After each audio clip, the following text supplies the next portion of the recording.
penyebaran berita hoax, padahal berita-berita yang saya paparkan itu adalah benar dan bukan hoax. Dan ada juga berita yang memang itu tidak buat Rizky Bilar, tapi difitnahkan bahwa saya menyebutkan cerita itu untuk Rizky Bilar, padahal bukan begitu. Tapi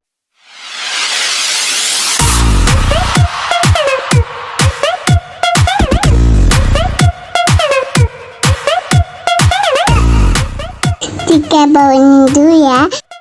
Ada. santai aja gue mah, santai aja, gue nggak takut.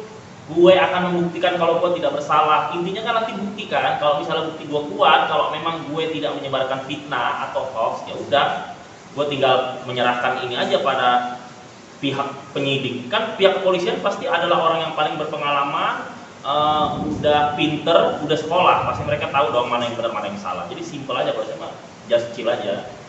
Ya kalau gue sih simpel aja, gue bukan kebal hukum, cuman gue udah pernah urusan 12 kali, gue bisa membuktikan kalau gue tidak bersalah. Kalau tadi gue tidak bisa membuktikan kalau gue tidak bersalah, ya gue masuk juga, begitu kan. Cuman kalau gue sih dari pengalaman, kalau kasusnya di ancaman hukumannya di atas 4 tahun, itu akan susah diproses kalau misalnya buktinya tidak kuat, begitu. Kenapa saya confidence banget? Karena saya tahu buktinya nggak kuat untuk mengkasuskan saya itu mengada-ada banget gitu.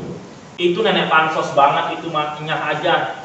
Woi pergi woi, jangan ikut-ikutan. Pansos ya, kalau nggak nyebut nama gue Satria Mulia Raja Bangsawan atau Nikita Mirjani nggak masuk TV kan. Nah bersyukurlah ada gue di dunia ini, gara-gara nama gue nenek pansos masuk TV, ya nggak?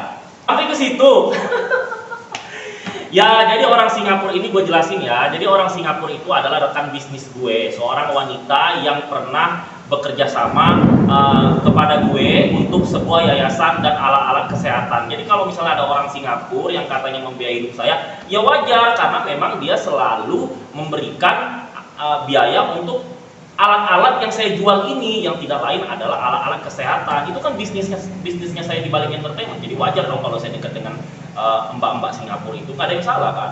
Ngefek juga sih, karena dalam hukum itu duit akan berlaku kalau buktinya ada, tapi duit tidak berlaku kalau buktinya juga nggak kuat gitu. Jadi nggak ngefek sih, mau ada orang Singapura kayak ada enggak gitu, nggak relate gitu. Okay. Itu mereka cari-cari kesalahan doang, dan gue juga nggak tahu sampai sebegitunya mereka cari tahu tentang gue ya. Tessa, Ite ya, kalian ya ngikuti hidup Raja Bangsawan kemanapun ya, baju-baju gue itu branded ya, gue beli belanja itu di Singapura, di Thailand, di Grand Indonesia. Anda perlu bicara fashion dengan saya ya.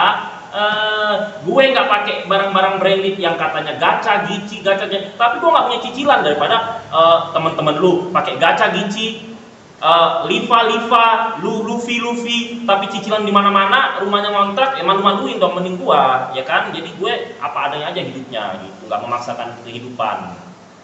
Gue akan datang dan menghargai pihak kepolisian. Jadi nanti kalau suratnya datang, saya akan ya dengan senang hati saya akan klarifikasi bahwa saya tidak menyebarkan berita hoax, Pak. Itu kan simpel. Oke, tuduhan yang dituduh oleh Indra Tarigan apa yang dilaporkan ke polisi, Bang? Kalau tahu saya sih penyebaran berita hoax ya, dan saya nggak tahu kenapa dia bisa memfitnah saya melakukan penyebaran berita hoax, padahal berita-berita yang saya paparkan itu adalah benar dan bukan hoax. Dan ada juga berita yang memang itu tidak buat Rizky Bilar, tapi difitnahkan bahwa saya menyebutkan cerita itu untuk Rizky Bilar, padahal bukan begitu. Tapi ada ketika saya menyebutkan nama Rizky Bilar, tapi saya tidak mencemarkan nama baik Rizky Bilar. Jadi masih yang kata-katanya, statementnya ya masih ya average normalnya orang-orang biasa berkomentar gitu kan.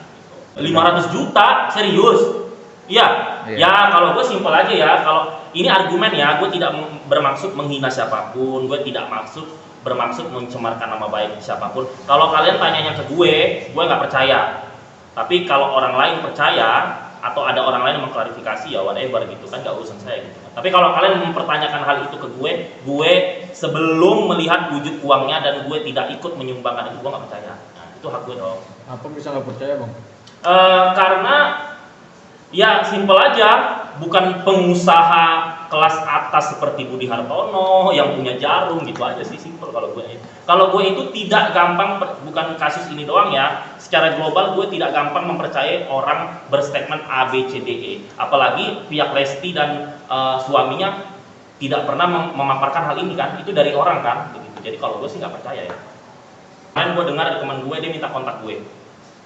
Gue lagi nungguin aja, kalau dia baik ya gue baik, kalau dia gardam ya gue gardam, itu aja sih. Indra dan Tessa, saya tidak takut dengan Anda. Saya akan melawan Anda dan membuktikan kalau saya tidak menyebarkan berita hoax. Hidup keadilan. Hidup Nikita Mirjani.